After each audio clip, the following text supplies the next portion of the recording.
ओम।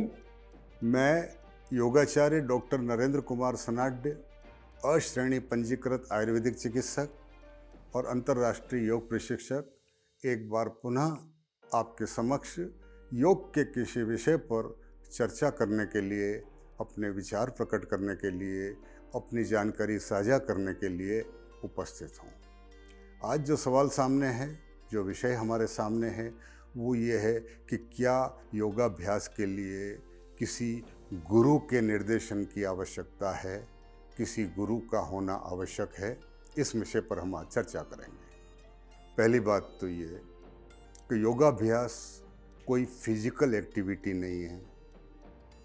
योगाभ्यास एक योग मार्ग है जो आपको अध्यात्म की तरफ ले जाता है और ईश्वर से जोड़ता है। इस मार्ग में जो यात्रा आप कर रहे हैं वो अकेले होती है, किसी और का कोई स्थान नहीं है। बल्कि मेरा जो अपना अनुभव है और अपना ये जो विचार है कि गुरु आपके और ईश्वर के रास्ते में एक हर्डल पैदा करता है। गुरु होना अहंकार पैदा करता है।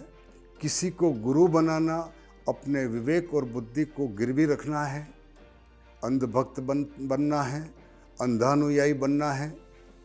खुद जब तक आप सत्य की खोज नहीं करेंगे, स्वाध्याय जो कि योग का अंग है नहीं करेंगे, तब तक आप उस तथाकथित गुरु के निर्देशन पर चलते रहेंगे। दूसरे की बैसाखी पर चलकर ये अध्यात्म की यात्रा नहीं हो सकती। अपने ही पैरों पर चलना पड़ेगा। इसीलिए महात्मा बुद्ध ने कहा, अपदीपो भव, अपना प्रकाश खुद बन। अब सवाल ये उठता है कि गुरु है कौन।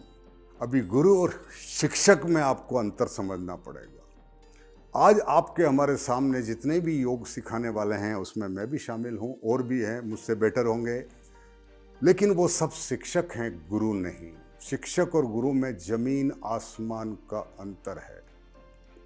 शिक्षक वो है जो बाहर से प्राप्त शिक्षा को आप तक पहुंचाता है। सप्लायर है एक तरह का, कि जो आपको नहीं मालूम मुझे मालूम है, मैं आप तक पहुंचा रहा हूं। इस विषय का मैं शिक्षक हूं। आप अगर किसी विषय को जानते हो, वो मैं आपसे ग्रहण करता हूं, तो उस विषय के आप शिक्षक हो और मैं विद्यार्थी हूं। गुरु और शिष्य कोई नहीं है। तो हम शिक्षक हो सकते हैं, और अगर शिक्षक भी हम ईमानदारी से अपना काम करें तो हम अच्छे शिक्षक हो सकते हैं। शिक्षक भी अच्छा या साधारण, सामान्य, दी बेस्ट, सर्वश्रेष्ठ हो सकता है। लेकिन कोई भी व्यक्ति गुरु होने का अधिकारी नहीं है। ये मेरा अपना विचार है, अपना अनुभव है। दूसरा, शिक्षक की भी अगर हम बात करें तो योग सिखाया जा रहा है। अब छोटी सी बात आपको कहना चाहता हूं। मछली को तैरना कौन सिखाएगा?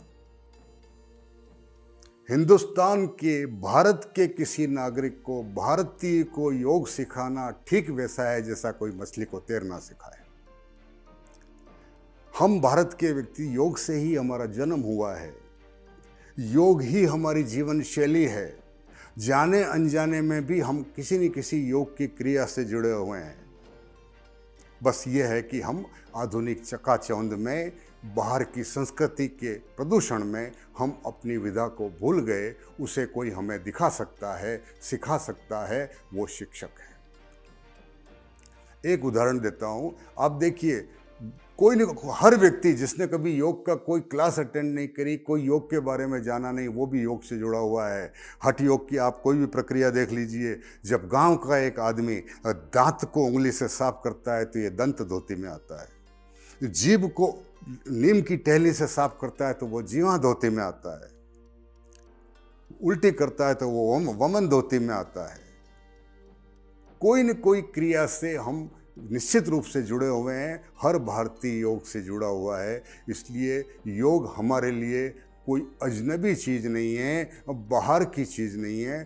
ठीक है, कुछ कारण से हम उसको बिसरा चुके, उसे वापस याद दिलाने की जिम्मेदारी, उसे सही ट्रैक पे लाने की जिम्मेदारी हम शिक्षकों की है। लेकिन जिस दिन किसी शिक्षक ने अपने आप को गुरु समझ लिया, उसका खुद का विकास वहीं समाप्त हो जाएगा।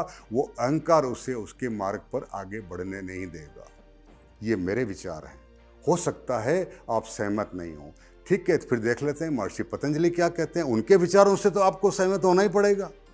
महर्षि पतंजलि अपने योग दर्शन में कहते हैं, स एषा पूर्वेशामपि गुरु कालेनान वचन छेदात, अर्थात वह ईश्वर ही गुरु होने का अधिकारी है जो काल की अवधारणा से परे है, उसके अलावा और कोई नहीं।